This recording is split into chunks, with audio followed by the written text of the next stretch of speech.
Sintonizando a Conciencia. La divulgación científica en Tabasco. Un espacio que pone a disposición de todo público la ciencia, cómo se hace la ciencia y su contribución al avance de la sociedad. Un enlace de la Universidad Tecnológica de Tabasco e instituciones generadoras de conocimientos a través de la señal de Sintonía UTAP. ¿Qué tal, amigos? Bienvenidos a su programa Sintonizando a Conciencia, la divulgación científica en Tabasco. Les saluda su amiga y servidora Verónica Madrigal Rivera, y en este programa nos acompaña el doctor José Alberto Gallardo Cruz del Centro del Cambio Global y la Sustentabilidad en el Sureste. Bienvenido. ¿Cómo está, doctor? Hola, buenos días. Muy bien. Nos da muchísimo gusto que nos acompañe. Este es nuestro segundo programa de Sintonizando a Conciencia y vamos a platicar sobre la cuenca del río Sumacinta y su zona marina de influencia. ¿Por qué la cuenca del río Sumacinta y cómo se da este proyecto de investigación? Bien, la cuenca del río Sumacinta es uno de los espacios mejor conservados que tiene el país. Y al mismo tiempo, aun cuando está tan bien conservado, es de los espacios menos atendidos por políticas, por la atención del público en general, y también del propio estado de Tabasco y de los otros estados que lo cruzan, que es Chiapas y Campeche, ¿no? Y la propia Guatemala, que es donde se origina el río. ¿Por qué el proyecto de investigación? Bueno, el centro de investigación donde yo trabajo tiene como objetivo, como misión, el hacer investigación, pero no investigación de la manera clásica, sino hacer investigación que tenga un impacto directo hacia la toma de decisiones. Cuando inició el proyecto de centro de investigación, también había que tener un lugar de incidencia, y en aquel momento se decide que una manera de dejar una huella o de empezar a trabajar en un lugar en donde ha sido poco atendido, pues es voltear hacia la cuenca de los Sumacinta, en donde la gente que apadrinó y que ha venido trabajando con nosotros dentro del proyecto también ha puesto atención desde años atrás. No es un proyecto de nosotros solamente como centro, sino nosotros estamos ahorita encabezando algunas líneas de investigación, algunos proyectos de investigación y de incidencia de otras personalidades como la maestra Carabias. Entonces, en aquel momento se toma la decisión de voltear a ver hacia la cuenca de los Sumacinta, hacer investigación y hacer este otro plus, que es hacer la transferencia del conocimiento directamente hacia quien puede tomar decisiones en el territorio y hacer una acción que repercute en la conservación y el desarrollo sustentable de una región tan importante como es el río Sumacinta. En estos momentos, después de 3 años de investigación que ustedes llevan en la cuenca del río Sumacinta, ¿qué han encontrado? Bueno, de las cosas más importantes que yo resaltaría es que la cuenca de los Sumacinta, y en particular en la parte tabasqueña, está más conservado de lo que la mítica popular acepta, ¿no? o se dice. Típicamente, cuando yo no soy tabasqueño, pero cuando uno habla del estado de Tabasco, uno piensa en que todo el estado está completamente deforestado, lo cual es casi cierto. O sea, durante mucho tiempo las políticas de desarrollo del estado fomentaron y repercutieron directamente sobre la cobertura vegetal que tiene el estado. Esto eliminó casi por completo la cubierta vegetal. Pero aún así, aun cuando hubo una política de fomento de deterioro ambiental completamente dirigida hacia la ganaderización del estado, podemos decir que no lo lograron del todo, ¿no? Y que muchos de los espacios muy conservados del estado y del río Sumacinta pues le pertenecen aún a Tabasco, ¿no? Entonces tenemos, por ejemplo, el caso de Pantanos de Centla, en algunas partes del municipio de Balancán y Tenosique también hay lugares muy conservados, pero estos sitios conservados no son como los otros lugares, como en Chiapas, en donde tienes grandes manchas todavía de cobertura forestal, sino más bien la riqueza está en relictos chiquitos que algunas veces están desarticulados entre sí, pero aún así encontramos muchos pedacitos, ¿no? Entonces, ese es para mí uno de los principales hallazgos y una de las cosas que estamos tratando más de promover, ¿no? Que aún hay mucho que hacer, que aún hay mucho por conservar y que deberíamos de optar ahora sí por políticas de desarrollo que estén enfocadas hacia el desarrollo sustentable de una región así.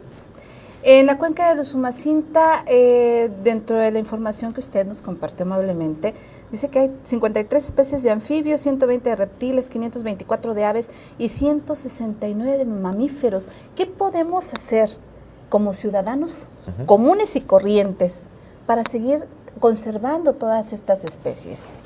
Bueno, en primer lugar, lo más importante es no verlos como entidades aisladas de nosotros, ¿no?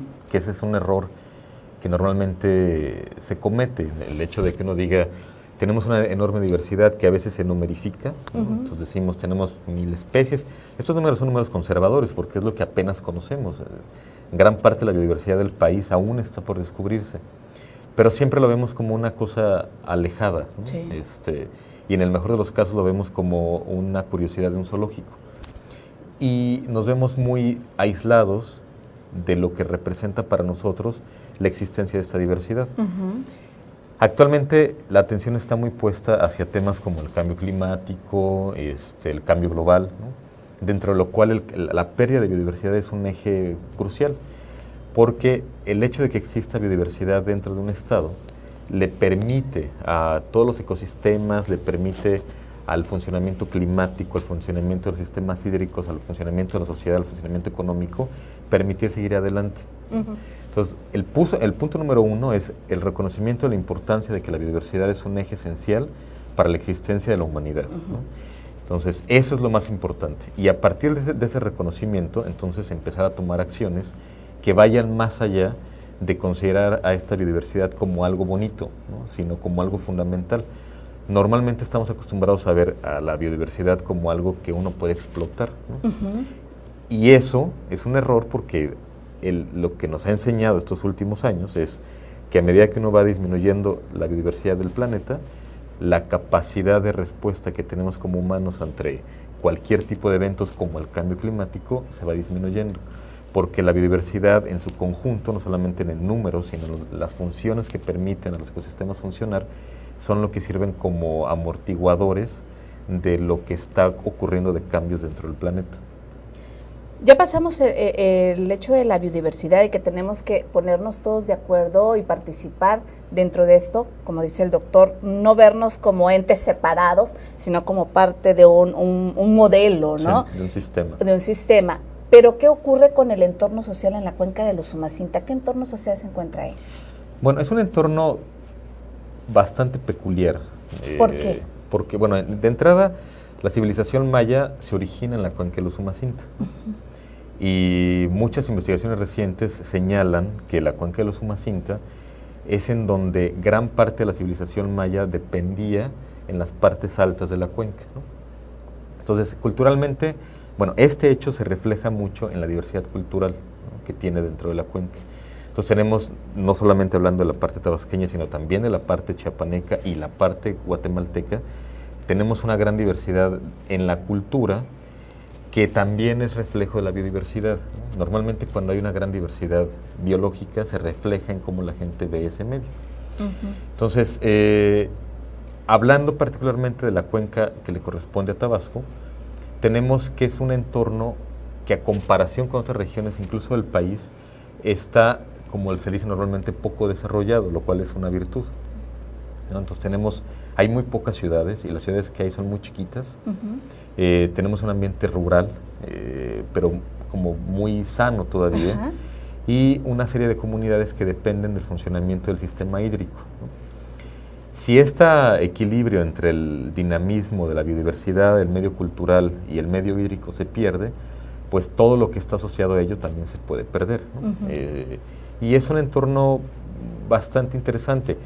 En algunos lugares, como en la parte que le corresponde al estado de Tabasco, tenemos un entorno social muy pacífico, ¿no? Pero en las partes chiapanecas, por una cuestión histórica de muchos errores históricos de toma de decisiones, la parte chiapaneca es un lugar extremadamente violento y extremadamente conflictivo. O sea, los principales conflictos sociales que tiene este país están ubicados en la cuenca del Usumacinta. Y muchos de los problemas sociales más fuertes, incluso a nivel de Centroamérica, también están dentro de la cuenca del Usumacinta, en la parte guatemalteca. Entonces, todo esto es una riqueza cultural, es una riqueza de conflictos, ¿no?, que son problemas muy complejos de resolver. Son cosas que ponen en riesgo todo el equilibrio, ¿no?, el equilibrio de la biodiversidad, el equilibrio social, y que entonces lo que uno tiene que hacer es, al tratar de entender y de atacar este tipo de problemáticas, es hacer un paneo integral para tratar de entender y entonces proponer medidas que no sean aisladas y que lleguen a proponer soluciones sin considerar todo el entorno. ¿Qué medidas se propondrían en este caso? Bueno, esa es una pregunta, tema de investigación. Ajá, claro que sí. Y lo más importante, yo creo, es, uno no puede tomar medidas generales hacia toda la cuenca del Usumacinta. Uno tiene que conocer las particularidades de cada región y de cada localidad y entonces proponer las medidas que se adapten a esa zona. Pero son muchos temas de investigación. Son muchos temas de investigación. Y uno de los problemas que ha venido ocurriendo es que a nivel federal o a nivel de gobiernos más elevados, lo que se hace es proponer medidas de solución que abarcan toda la cuenca, ¿no? Entonces dice, pues para esta zona vamos a proponer medidas de canalización, ¿no? Pero no se toma en cuenta que hay problemáticas sociales de biodiversidad, ecosistémicas, de funcionamiento del medio físico, que son muy distintas. Entonces uno no puede llegar a proponer una solución que sirva para todo, porque cada lugar pues, va a responder de manera distinta. Entonces lo primero que hay que hacer es enfrentar la investigación y las propuestas que uno haga hacia diferentes particularidades de cada zona. Y el otro eje importante es entonces, al reconocer esto, también reconocer la importancia, insisto, de la biodiversidad que contiene como uno de los ejes rectores que permiten o no el tomar ciertas medidas. Hay lugares en donde quizá ya hay mucho deterioro ambiental, entonces eso te permite de alguna manera llevar acciones que pueden estar enfocadas hacia la restauración y hacer de la restauración ecológica un modelo de desarrollo. Hay lugares en donde la conservación te rige y te dicta que las acciones que tienes que tomar tienen que estar enfocadas necesariamente hacia la conservación, ¿no? Y entonces eso lo que hace es restringir el tipo de acciones que uno puede tener sobre el territorio. Pues estamos sintonizando a Conciencia, la divulgación científica en Tabasco, y estamos platicando sobre la cuenca del río Usumacinta y su zona marina de influencia. Ya hemos hablado sobre la biodiversidad. Bueno, yo no he hablado, es el doctor José Alberto Gallardo Cruz quien es el especialista en este tema y nos está dando a conocer cosas muy interesantes que en el común de la población no conocíamos y que gracias a Sintonizando a Conciencia, que se transmite a través del 102.5 de FM, puede usted conocer. Recuerde, vamos a hacer una breve pausa y regresamos. Esto es la divulgación científica en Tabasco. Estás escuchando 102.5 FM, Sintonía UTAP.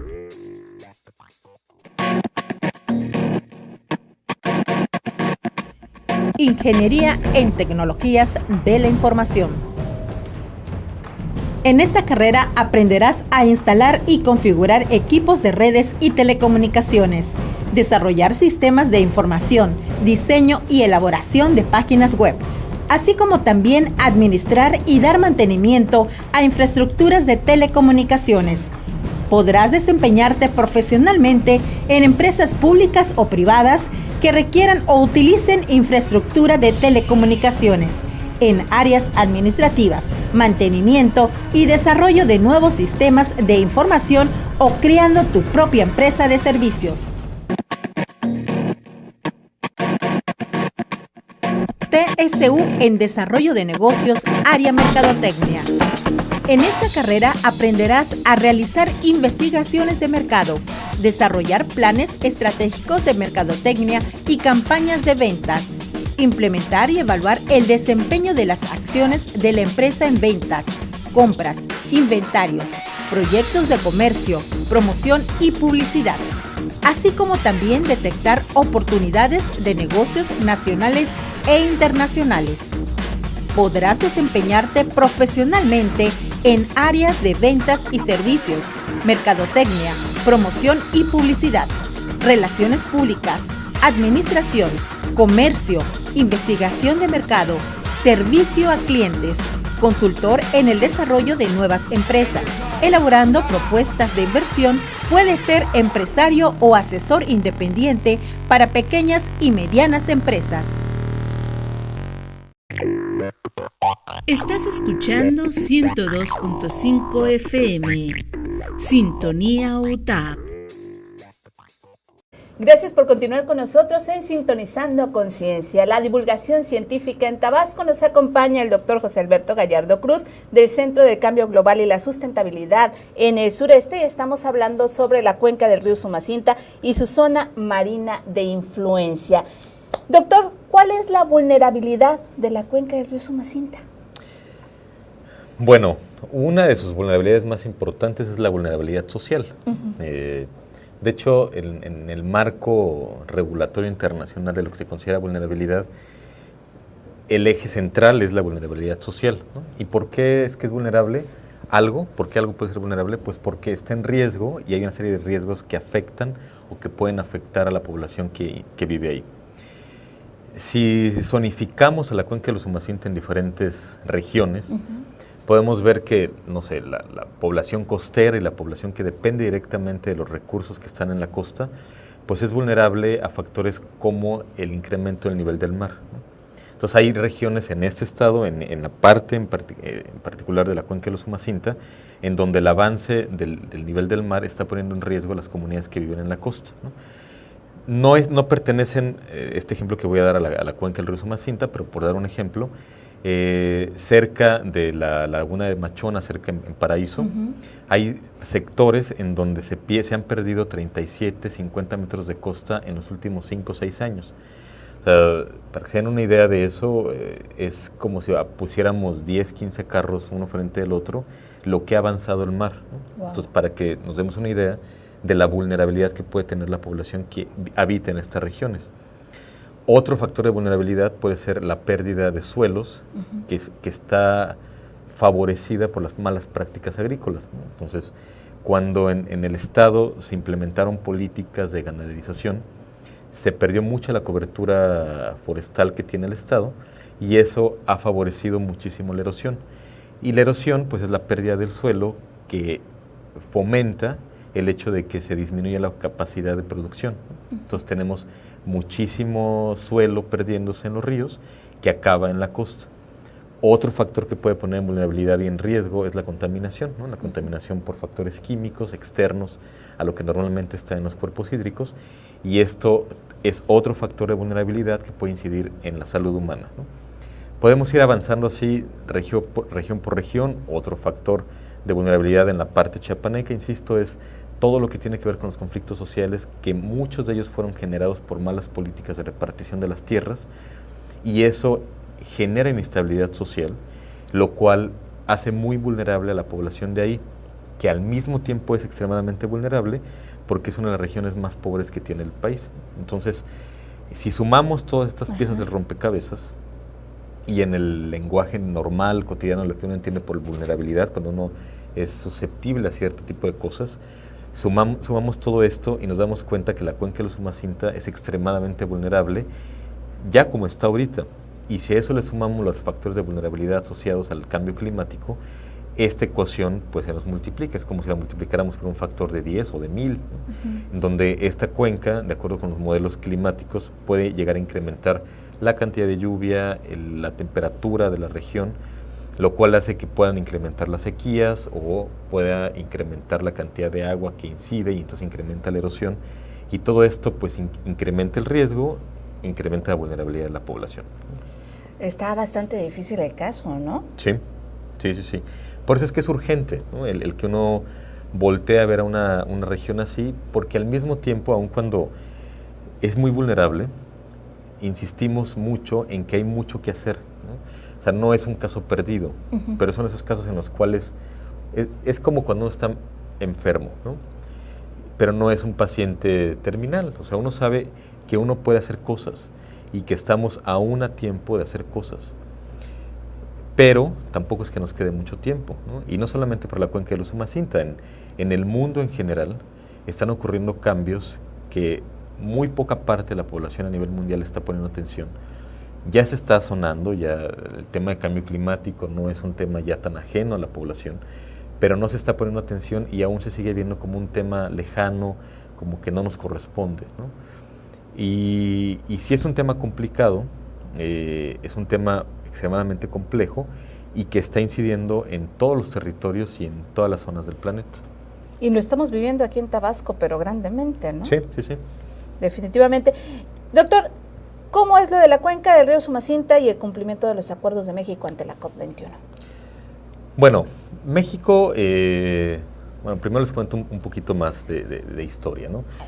El cambio climático es un tema que no es nuevo. O sea, la academia ha puesto el dedo en la llaga y ha sido muy insistente desde los años 40, 50, que fue cuando se empezaron a ver las primeras evidencias de que esto era un hecho. Y la academia ha venido insistiendo en que existe evidencia contundente para demostrar que el cambio climático es un hecho real. Y como siempre pasa, la academia, por muchos factores, siempre va como muy por detrás, o si lo digo de otra manera, va muy por adelante de lo que normalmente la población va, y en particular sobre la gente que toma las decisiones, ¿no? Entonces, mientras los académicos pueden estar diciendo una cosa, los políticos pueden estar diciendo completamente lo opuesto. Entonces, en los 90s, cuando esto se hizo muy evidente, se genera un organismo, que es un organismo que trata de dar solución a este hecho del retraso de la respuesta política ante las evidencias científicas. Y de hecho se generan dos organismos, algo que se llama el IPCC, que es el Panel Intergubernamental de Cambio Climático, que es un organismo internacional completamente académico, cuya misión es recabar y entregar un informe que tenga toda la información que existe hasta la actualidad sobre lo que es el cambio climático y las evidencias que se tengan. Ahorita vamos en el 5º informe que el panel intergubernamental, el IPCC, entregó a la COP. Y la COP, a su vez, es el órgano que depende de todos los gobiernos que están asociados a la ONU, que reciben el informe del IPCC y entonces dicen, bueno, y ahora sí, ¿qué vamos a hacer?, ¿no? Entonces, digamos, tienes a las dos entidades, a la entidad académica que te brinda la información y la evidencia de que algo está pasando, y a quienes pueden tomar las decisiones de parte de los gobiernos del mundo para hacer algo al respecto. El cambio climático es una decisión y es un problema que requiere la atención de los gobiernos. O sea, no es un problema chiquito, ¿no? Es un problema muy grande que necesita que se atienda a escalas y a niveles de gobierno muy elevados, ¿no? Entonces, por eso es que se genera la conferencia de las partes, significa la COP, ¿no? Entonces, la COP se ha reunido durante muchas veces, y en la 21 emisión de la reunión que tuvo en París en diciembre, fue cuando para el mundo era muy importante esa reunión, porque ya se tenía el 5º informe. Mucha parte de la población estaba consciente de que el cambio climático era un hecho, y además el gobierno de Francia, que fue donde se llevó a cabo la reunión, estaba presionando mucho para que fuera una reunión ejemplar, a comparación con otras que ha habido en las cuales no se ha llegado casi a nada, ¿no?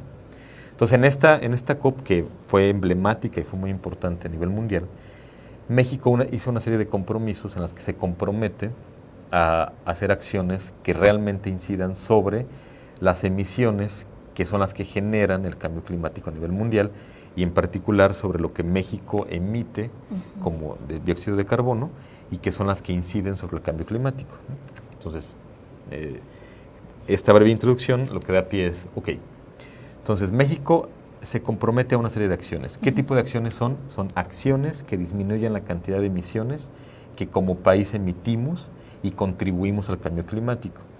Y muchas de ellas tienen que ver con acciones de conservación y restauración de los ecosistemas naturales. Entonces aquí es donde viene la conexión hacia la cuenca del Usumacinta. Si México a nivel internacional se compromete a conservar y a mitigar las emisiones de gases de efecto invernadero, y la cuenca del Usumacinta es un espacio que está bien conservado y que además podría estar siendo restaurado, entonces eso obliga a que voltemos la atención hacia la cuenca del Usumacinta, porque es un espacio de oportunidad, ¿no? Entonces, si aprovechamos estas oportunidades que nos brinda, podemos, al conservar la cuenca del Usumacinta y al restaurarla, estamos ayudándole directamente al gobierno federal a cumplir con lo que México fue ante la COP21 a comprometerse. Entonces, si aprovechamos estas oportunidades, entonces podemos aprovecharlas y ayudarle al país, y no solamente a la cuenca, a cumplir, y al mundo, con lo que necesitamos hacer como humanidad. Definitivamente, doctor. Cuando hablamos de ciencia, cuando hablamos de investigación, la mayoría de nosotros dice que flojera, que aburrido. ¿Cómo se va haciendo la investigación en la cuenca del Usumacinta? ¿Va usted con un equipo de trabajo, todo es teórico, es investigación de campo, cuantitativa, cualitativa, etnográfica? ¿Cómo es esta investigación? Bueno, es de muchos tipos. Yo me dedico a la ecología de la vegetación, ¿no? De la vegetación en sistemas tropicales. Me imagino un Indiana Jones. No tanto, ¿verdad? Pero de árboles. Okay. Y en particular lo que yo hago es el análisis de imágenes de satélite, ¿no? Entonces, digamos, el mundo lo veo desde arriba. Y ahorita últimamente nos hemos metido mucho en el tema de drones, ¿no? Que utilizar a los drones como herramientas de monitoreo de la vegetación. Y efectivamente la perspectiva que normalmente uno tiene de la investigación, pues sí es a lo mejor un tanto aburrida, ¿no? Eso en gran parte tenemos la culpa a los académicos, que no hacemos un esfuerzo por tratar de acercar de manera más amistosamente a la investigación hacia la sociedad. Desafortunadamente en México no existe una cultura de la divulgación hacia la población en general, por muchas razones, ¿no? En otros países sí existe esta manera de acercar, a veces incluso a través de novelas o de tratar de hacer mucho más digerible la investigación hacia quienes la están haciendo. Nosotros lo que hacemos es, pues primero te imaginas tú identificas un problema, ¿no? Y la identificación del problema puede venir de muchos lugares. Puede ser que alguien llegue y te diga, oye, yo tengo un problema y ayúdame a resolverlo, ¿no? Esa es una manera. Otra manera es que tú te pongas a leer lo que otros han hecho e identifiques una pregunta que la gente no haya respondido, ¿no? Y la otra sea, pues, que tú estés pensando y de repente identifiques un problema y digas, yo voy a atacar eso. En el tema de investigación que yo me dedico, que tiene que ver con la vegetación, probablemente las problemáticas están asociadas hacia el funcionamiento de un sistema, ¿no? Entonces uno dice, ya sabemos todo esto de este sistema, pero lo que no sabemos es en particular ese tema, ¿no? Entonces uno desarrolla y dices, ok, ¿qué necesito? Bueno, necesito tomar datos de este tipo, necesito diseñar una campaña de investigación, tomar los datos, lo cual es de las partes más divertidas, son muy cansadas, pero son muy divertidas. Va uno al campo y se mete uno a donde haya que tomar los datos y después regresas, analizas los datos y ves qué es lo que te dijo, ¿no? Y confrontas el problema que tú tenías con la posible problemática que tú tenías con lo que te están dando los resultados. Y esa es una parte muy divertida, porque en algunos casos lo que tú pensabas no es lo que el dato te dio, y en la gran mayor parte de los casos los datos te dicen cosas que ni te imaginabas que existían, ¿no? Entonces sí es como un descubrimiento, ¿no? O sea, todo el tiempo tú te imaginas una cosa, los datos te dicen algo, y lo que uno tiene que hacer como académico y como científico es hacerle caso a la evidencia independientemente de las creencias que uno puede tener detrás, ¿no? Híjole, doctor, se nos está yendo rapidísimo el tiempo y estamos a punto de finalizar sintonizando a Conciencia. ¿Algún mensaje para nuestro público Radio Escucha? Bueno, del tema en particular de la mesa de ahorita es, hay que poner atención a la cuenca del Usumacinta. Y no solamente porque es un espacio que está dentro del estado de Tabasco, no solamente porque es un espacio que está dentro de México, ¿no? Sino que es algo que puede ayudar a el planeta en su conjunto a funcionar bien. Nada más como dato les dejo, en el Golfo de México hay 2 afluentes importantes de agua dulce que son los más importantes. Uno, el más importante, es la cuenca del río Mississippi, ¿no? Que todo el mundo nos imaginamos, ¿no? Dice el Mississippi pertenece a Estados Unidos y uno incluso puede imaginarse cosas ahí, ¿no? Y si a cualquier mexicano uno le dice la cuenca del río Usumacinta, casi nadie ni siquiera la puede ubicar en el mapa, pero es la segunda principal afluente de agua dulce junto con el Grijalva hacia el Golfo de México. Y la que mejor aporta, de mayor calidad de agua aporta, es la cuenca del río Usumacinta, ¿no? Entonces de ahí la importancia. Y la diferencia entre el río Mississippi y el río Usumacinta es que la contaminación que arroja el río Mississippi hacia el Golfo de México genera la zona muerta más grande del Golfo de México, ¿no? Entonces, sí arroja mucha agua, pero la calidad, dada el mal manejo que se ha dado de la cuenca, genera una zona muerta que es muerta completamente, o sea, ya no hay vida en esa zona, en un lugar tan grande como el estado de Chihuahua, dentro del Golfo de México, y comparativamente contra lo que arroja el río Usumacinta junto con el Grijalva hacia el Golfo de México, no estamos en ese punto todavía, ¿no? Entonces, de nosotros como mexicanos depende que esta agua que estamos arrojando hacia el Golfo de México no termine siendo lo que el Mississippi acabó siendo, ¿no? Después de tantos años. Y si entendemos eso, entonces vemos que el funcionamiento del Golfo de México depende gran parte de los procesos que tenemos como país.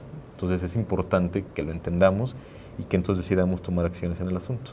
Muchísimas gracias, doctor José Alberto Gallardo Cruz. Él es del Centro del Cambio Global y la Sustentabilidad en el Sureste. Está realizando una investigación sobre la cuenca del río Usumacinta y su zona marina de influencia. Esto ha sido Sintonizando a Conciencia, la divulgación científica en Tabasco. Soy Verónica Madrigal Rivera. Hasta la próxima. Sintonizando a Conciencia, la divulgación científica en Tabasco. Un espacio que pone a disposición de todo público la ciencia, cómo se hace la ciencia y su contribución al avance de la sociedad. Un enlace de la Universidad Tecnológica de Tabasco e instituciones generadoras de conocimientos a través de la señal de Sintonía UTAP.